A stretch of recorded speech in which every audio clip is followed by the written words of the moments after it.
Hi, I'm Rick Bradshaw. You know, in the past 12 years, I've taught over 50,000 golf lessons. My students have varied from tour professionals and nationally ranked amateurs to beginners with virtually no feel for swinging the golf club. No matter what ability level, the fundamentals of the swing remain the same, and anyone can achieve them.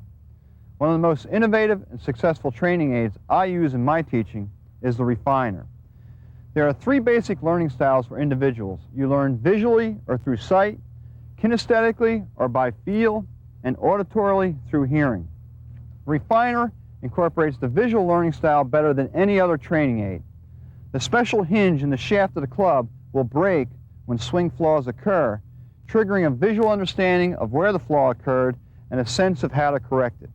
At the same time, the kinesthetic style is used by feeling the break in the hinge, again triggering positive feedback when you achieve the correct position and negative feedback when the flaw occurs.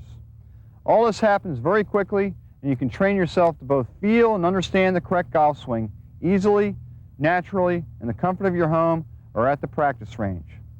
Follow my instructions in this training video exactly, and you'll feel the most powerful and synchronized force there is in striking a golf ball. Before we get started, let's take a moment to run through the maintenance of the hinge.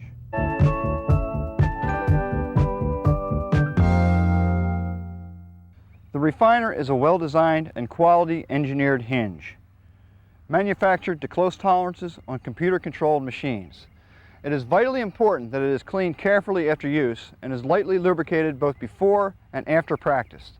The best results will be achieved by spraying the hinge with WD-40.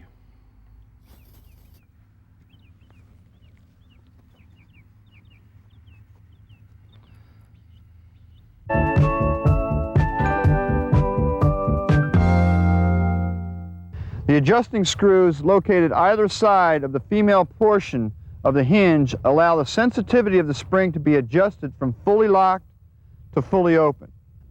The recommended setting is with the head of each screw flush with the outside surface of the hinge, and in this position, with the club held at arm's length, a slight flex of the wrist will cause the club to hinge.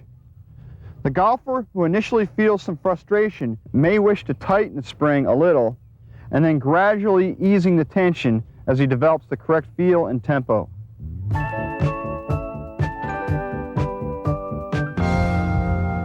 There's many movements that occur in the swing, many positions that have to be achieved. You cannot think about 25 different things when you're swinging a golf club. The golf swing has to occur naturally, and for that to occur, this is what has to happen. Number one, if I were to set this club head in motion like a pendulum, any object, meaning this club head, set in motion, will continue in motion unless acted upon from an outside source. If I allow this club to just swing and drop naturally, it will accelerate through the striking area unless I interfere with it by either hitting, lifting, or interfering with the principles of swing in its simplest and purest form. It's imperative that I feel the centrifugal force of this club head pulling naturally through the striking area. If this club drops down, it will pull, and it will pull my arms straight, my wrists straight, and that centrifugal force will pull my body through the shot, back and forth. And if I can sense that pulling force of the club head swinging, then everything should occur naturally. The thing that I don't want to have is a hitting force. I don't want to hit or lift. I don't want to interfere with that progression in the principles of this club just swinging and pulling. Now, I want to do a little drill with you here. I'm going to put the club up in front of me as such, holding it just in my fingers, and I'm going to start the swing back. Now, I do not want to start the swing back, with my hands. I don't want to start it back with my arms. This is the way I want to start it back. Watch. Not much grip pressure at all. I'm going to start to pivot and transfer weight back and forth. And you can see how that centrifugal force just flew up, and the club just naturally just gained momentum and centrifugal flow, swinging right up to the top of the backswing. So the power in the swing is produced from a pivot, transference of weight, left foot, right foot, back and forth. You'll note when I'm doing this action, I'm not going independently with my feet back and forth. I'm not going to keep my feet flat and just turn my upper body. And I'm certainly not going to keep my feet flat and torso still and just lift my arms independently. I'm using the resistance of the ground, a natural pivot, back and forth to produce this power. If I didn't have ground underneath my feet, you know, if I were suspended in air, I wouldn't be able, I'd have to use my arms and hands to swing this club. But since I have that resistance, I can produce the power from the ground up together as one. That power comes up through the feet and legs, through your torso, into your center of gravity. Once the power reaches your center of gravity, it has to be allowed to flow out through the arms, through the hands, to the club head. I'm going to put my arms up on my chest, palms facing each other, and then pivot. Left foot, right foot, back and forth. And you'll note when I'm doing this action and this movement, my hands are passive and still in the swing. Also, you'll note that my arms are staying with my body and they are still. That allows the power to come up into my center, flow out to the club head, and everything stays together as one. Now, if I go like this, independently with my wrists, I break that flow of power. Not only do I break the flow of power, it is very difficult to time any independent action with my hands and wrists. If I forcibly lift my arms or disjoint and hit with my arms, loss of power, inconsistencies in my approach to the ball. This move is twofold. I've got to stay together for consistency and power. Flowing up, flowing out. Now, the only problem is the ball's not sitting up on a gigantic tee, so how does this particular movement relate to you when you're swinging a golf club? It has to do with the grip. If you grip the club properly, and you'll note that when you walk around all day long, your arms and hands hang in this passive and natural position. You don't have your right hand open like this. They hang naturally and relaxed. If I can allow my hands to come together in this passive and neutral state, form around the club in this passive and neutral state, my palms will be facing each other, and I will grip the club more in the fingers, and a natural hinging of the wrist will occur throughout the swing. If my hands are underneath like this, you'll note that my wrists don't hinge very easily, even though that right hand might think that would want to do that. But I would need my hands in a neutral position, so the way I lay the club on the ground, unify my arms with my body, start this pivoting action from the ground up, left foot, right foot, back and forth. As I increase this movement, as I pivot back and forth, that flow of power comes up into my center, flows out to the club head. And that centrifugal force created on the club head will then hinge my wrist a natural amount at the top of the backswing. That's if my hands are in a natural and passive position. You'll note that my arms will not forcibly lift or hit independently. It's like I have a little mini tornado inside me going that way to the target. I'm going to rotate, unwind for power. I'm going to wind, unwind for power. I'm going to load the power. I'm going to unwind. That power races out through my arms, through the shaft to the club head. When the club gets down to the bottom part of the swing, the club will then be pulling, and that pulling force will then pull the mass of my right side, arm, hip, and leg as one solid moving force through the ball, so I get maximum power, and I still have club head feel, so the club is pulling and swinging freely, and I'm not hitting and lifting and trying to interfere with the principles of the swing. It would be a rotation, unwinding movement with the mass of the right side moving through the shot as one. It would look like this.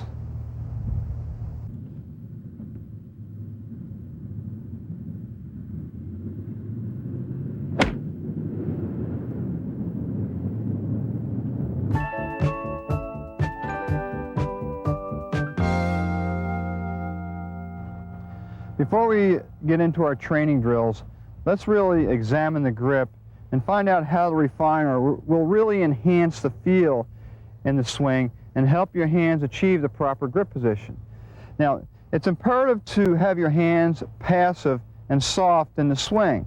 The fact that this refiner, and I have it loosened up so the hinge will break, and if I allow this club just to swing freely, there is no interference or tension in my hands. I'm barely holding on to it. And certainly the centrifugal force of the club head will pull and straighten the shaft. There's nothing there to cause the resistance to make this hinge break. It's the same thing with the grip. If you grip this tight and tense and take it back quickly, the hinge will break. The key is to have passive hands and soft hands so you can feel the club head in the swing. Now, in addition to that, the position of the hands have to be neutral. I stated just previous that the hands have to hang in a neutral and passive position, the same that they do all day long, so it shouldn't be something that your hands are not used to, and it certainly is natural. And if you were to grip the club with just the right hand, you'll note that if I hold it in such position, I hold it more in the fingers, and my wrists will hinge naturally, and the hinge of the refiner will stay in place. It's only if I move my wrist side to side that I break the hinge. So the hinge actually shows you visually how the wrists will hinge in front of you to maintain the hinge staying in place. And it also gives you a kinesthetic feel of the wrists and the way the hand should grip onto the club. Now the right hand has a tendency to try to control the grip and work underneath, and especially when you put your hands together. Now I want to review the 3 grips that there are in the golf swing. Number 1, very minimal 10-finger grip. You have an interlock and you have an overlap, which is the most common grip on the tour. The problem with the 10-fingered is the right hand has a tendency to really take charge of the swing, and I wouldn't really suggest that type of grip. The interlock is fine as long as you don't go into a deep interlock, which makes the right hand go way underneath, and then the wrists won't hinge naturally. And then the overlap suggests a finger type grip where the hands will stay on top of the club and the wrists will be in a passive and neutral position, so there is a free hinging up and down of the wrists, and the hinge on the refiner stays in place. So when you're gripping the club, I don't care how you grip the club really, as long as it is neutral, palms facing each other in the fingers, so the wrists will hinge freely, and then the hinge will stay in place.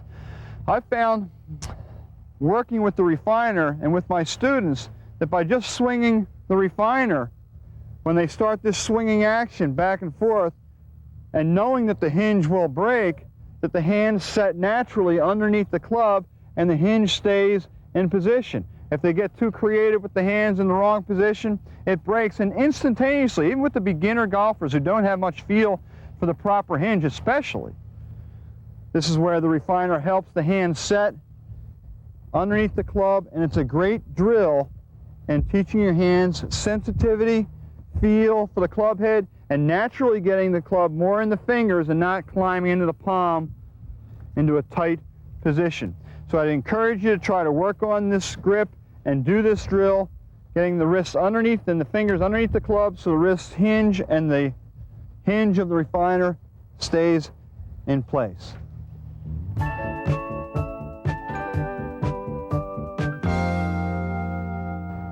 Let's examine some of the areas in the swing that can go wrong. Now there's many flaws that can occur in the swing, but some of the major inconsistencies in the golf swing, let's take a look at. Number 1, a lot of people will take the club back with just the arms, leaving their feet still. They don't transfer the weight. The power is not flowing from the ground up as we discussed in the principles of the swing, and the refiner shows, if you take it back with just the arms, how it breaks. It breaks immediately if you take it back too quickly. If your arms are together and your hands are passive and everything works together as one, back and forth, you can see how this shaft stays straight. And I have the pin loosened down, this refiner very loose now, it's very free, and it just really gives your body and hands positive feedback and negative feedback when it breaks, when it gets too loose. So I want to try to keep still, passive with the hands, and get the centrifugal force of the club head pulling and swinging back and forth so the power flows in the swing. So I don't want to take it back independently with the arms, and this is a great training tool to get everything going back together. And if you grip this too tight, man, it's going to break immediately.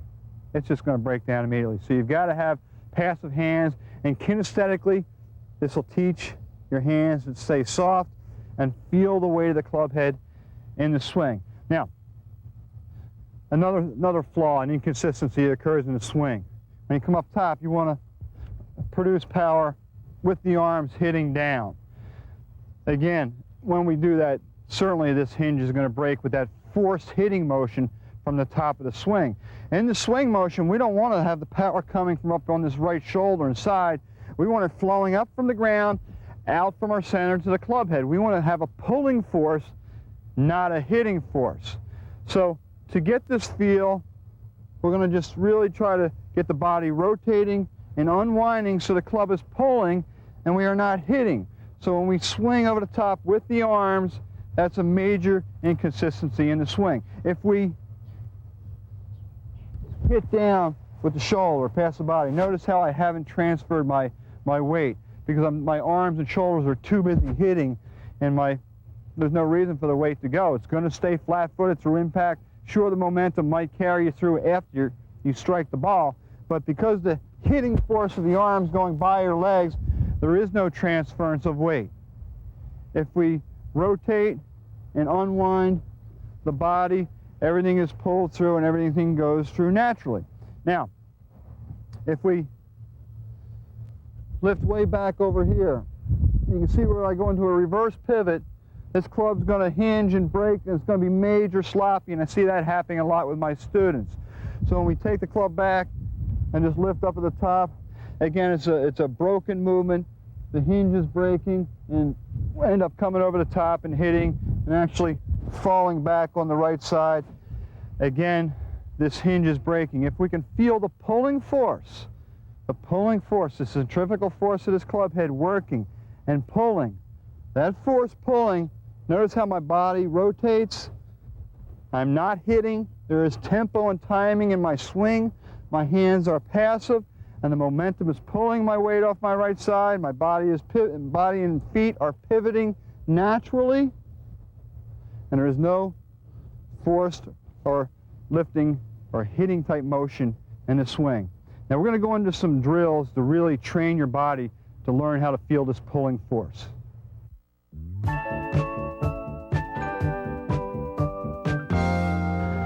Now it's extremely important that we learn how to produce centrifugal force from the right areas. As we found, as I've talked about earlier, the shoulder hitting is not the way we want to produce centrifugal force. What happens is the shoulder hits down by the body. There is no follow through. The arms hit by the body. The weight transfer doesn't occur. Club stops and it just doesn't continue through. It's important that we rotate, unwind, and create a winding and unwinding effect. Around, unwinding. What I'd like you to do is take your adjuster and actually tighten down the hinges on your refiner. It's a great feature. Tighten this down. Turn the club around, and I want to do a left side swoosh drill. I want you to grip the club in the shaft, not on the head. On the shaft, and I want you to just turn and whip. I want you to hear that sound, that swoosh. Turn, whip. All I'm trying to do is redirect the source of power from a hitting from the shoulder to an unwinding of the body, so the power just races out to the club head, and then the club head will pull you through impact. So left side swoosh drill, around, unwinding. Then what I'd like you to do is take a towel, put it under your left arm, and rotate, unwind. You'll note by keeping this towel under your left arm, this connection actually will pull your right side through. There is no way that this right side can stay back. This right side has to move through the shot if this towel is connected. The only way I can leave this right side back is if I go independently with my arm. This is a great drill, and I want you to feel this drill by swooshing it with you gripping it with the club turned around. The whole purpose in this swing is to try to get you to feel like this solid mass, and you can put your arm out like this, palm out flat, and actually just turn and unwind with the body, producing power with the body, unwinding versus independent slapping. Once you achieve that feel, let's turn the club around, and what we'll do is we'll free the hinge up a little bit on the refiner, just to the suggested position, just flush with the outside surface of the hinge. So it frees up, and we're going to do a left side swoosh, turning the club around with a rotation, passive hands, and unwinding, feeling that weight out there now. And the hinge will help you feel that, but unwinding and feeling the pulling force of the club just swinging and pulling. And you can see I can get pretty aggressive with this, and this hinge stays straight. It only happens, it doesn't stay straight when I just try to add that tension in the hands, but when I get the body around, unwinding, I'm creating that pulling force. I can really feel that mass pulling me through the shot. Then I want to take the towel, put it under the left arm, and do the same movement. We're gonna just do it first of all with just the left side, around, unwinding, feeling that weight. You'll really feel this right side being pulled off the ground. Redirecting the source of power to this side so we're not hitting with the shoulder. Once we feel that action, let's put the right hand on, still having left side swing thoughts. For an unwinding of this left side, it's a rotation, unwinding, around, unwinding. If you do it properly and the hands are passive, the hinge will stay in place.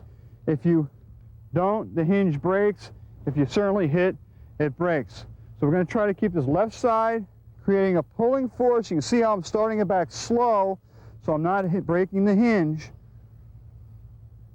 Rotation together, and also by having this towel under your arm, it helps you stay together. By sensing the freeness of the hinge, it's going to stop you from going back quick. So it's a together, connected, unwinding movement, feeling the force of the club head pulling you off your right side through the shot. This is how the drill would work when we address the ball and actually strike a ball. Now we've done the left side swoosh drills, and it's important now that we involve the ball and really learn how to feel this pulling force when we strike the ball.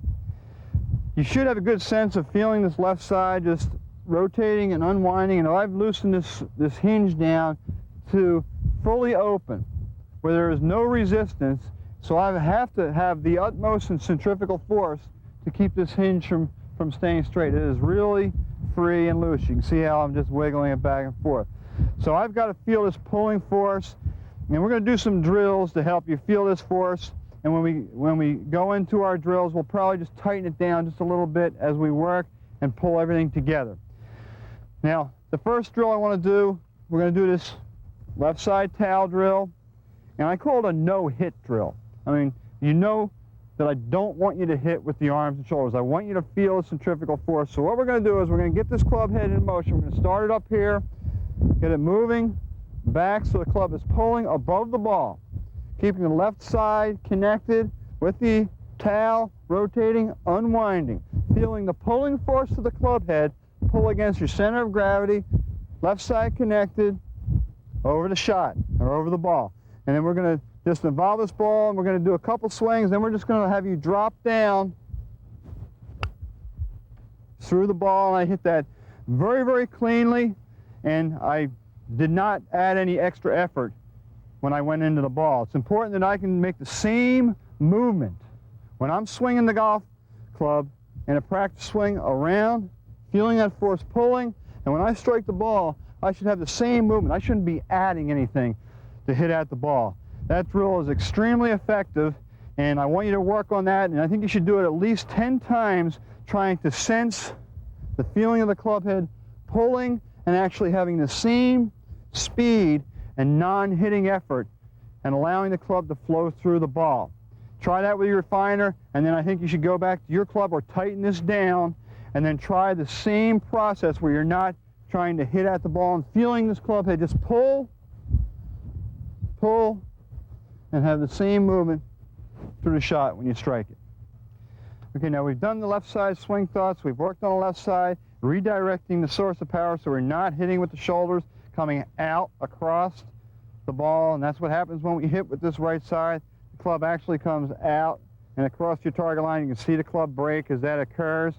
So again, we're rotating and unwinding, create a pulling force of the club head. Now, you'll find that you'll probably be striking the ball very, very cleanly and very, very effectively with left side towel drill and getting this body unwinding, but we need to add the solid mass of the right side. To hit it really far and get your utmost potential in the golf swing for power, the mass of the right side has to come through as one solid moving force. You've got a void here when you're using just your left side, and I like to feel this mass delivering the force properly, and this is how you're going to do it. Number one, we're feeling this left side rotating and unwinding. I'm feeling the force of the club head pulling, and what I want you to concentrate on is this pulling force actually pulling the mass of your right side swinging through. You'll note when I swing this refiner, and I still have the centrifugal force, my right arm and right side can move through, and I'm not hitting independently with my arm. I'm still feeling this pulling force, rotation, unwinding, and my right side is interacting with this force pulling through the shot. It gives me a tremendous amount of power. So it's a rotation, and I want to concentrate on the momentum of the club head pulling the mass of my right side through the shot. So we're going to introduce the right side, rotation, unwinding, and through. One of the better drills that we're going to go with is the double towel drill. And what we're going to do is this. We're going to put the towel under both arms just to make sure everything stays together. Hinge is still free. Haven't tightened it down that much. So I'm going to take it back together, hands passive, everything staying together. And by keeping my arms with my body, this right side will start to feel this solid mass moving through the shot. So it's rotation, around, and through, just feeling that shot. I've tightened down the hinge ever so slightly so it wasn't as loose in the previous drill, so I can set the club behind the ball, and I'm going to just rotate, unwind, and go through the shot together. Not hitting hard. It's a together type drill. Around and through the shot. And you can really feel the force of this right side moving through the shot. Then we're going to eliminate the towel, and we're going to rotate, still sensing the pulling force of the club working together as one, allowing this right side to move through your shot. It would look like this.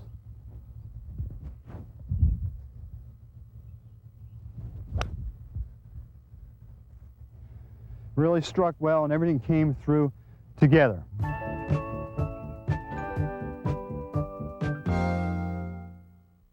Now I want to cover pre-shot routine and how to think prior to your golf shot. It's very important. A lot of natural movements can be achieved if you think properly in the swing. Now I know a lot of times I'll tell my students, don't think. I don't want you dwelling on the mechanics of the swing, and you can't think about 25 different things. But you do have to think about something. You have to know what to focus on. Now, one thing when you're practicing, I do want you to tee the ball up with this refiner. I want you to just not be trying to dig the ball out of the ground. I want a free-flowing motion. The benefit of this refiner is certainly trying to feel centrifugal flow and timing and allowing this club to swing naturally. So tee the ball up in your drills.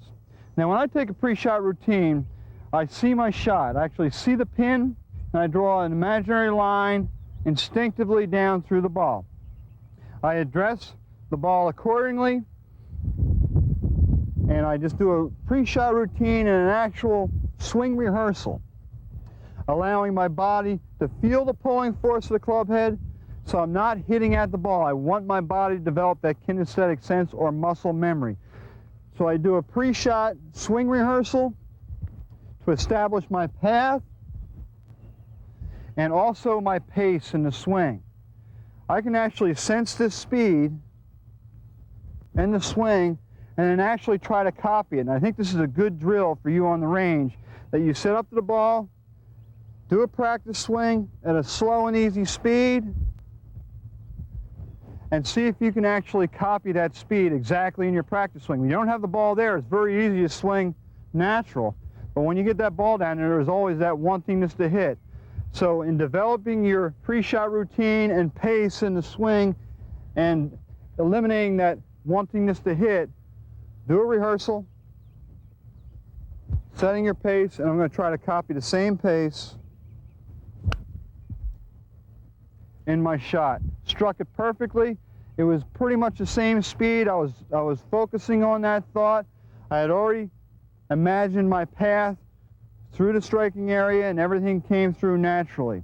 That's a good way to set up your shots. It's a good way to think prior to your shot, and it'll certainly eliminate that negative bombardment and indecisiveness that happens prior to your shot.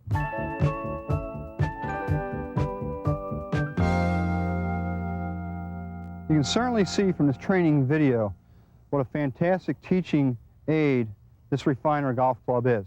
The free hinging action shows up swing flaws, and it gives you positive feedback when you correct the positions. It's important that you really feel the pulling force of the club head. There have been many instructors and many professionals over the past years, certainly a long time ago in the early 1900s, that taught with long stranded handkerchiefs and heavy weighted penknives to get their students to feel the pulling force of the club swinging. This tool does that. If the club is pulling, the hinge will not break. In addition to teaching you the pulling force of the club, it also helps your body achieve the proper positions, especially the hands and sensitivity and softness, so there's no tension in the grip. The body works back together, the hands set underneath the club. If they don't, the hinge is going to break. Everything works together passively. My hands are soft. My hands will naturally set underneath the club because I am feeling the pulling force of the club. My hands are neutral and passive. The hinge will not break. Everything works together and swings naturally. It's a tempo, it's a timed movement. You know, the timing in definition is this natural movement of this club, this unforced acceleration of the club head through the striking area. If I force it, it's not timed and it's not natural. So again, the pulling force of the club head swinging will help your timing and develop your skills in striking the golf ball. Be sure and follow my training program exactly, and your skills will improve dramatically.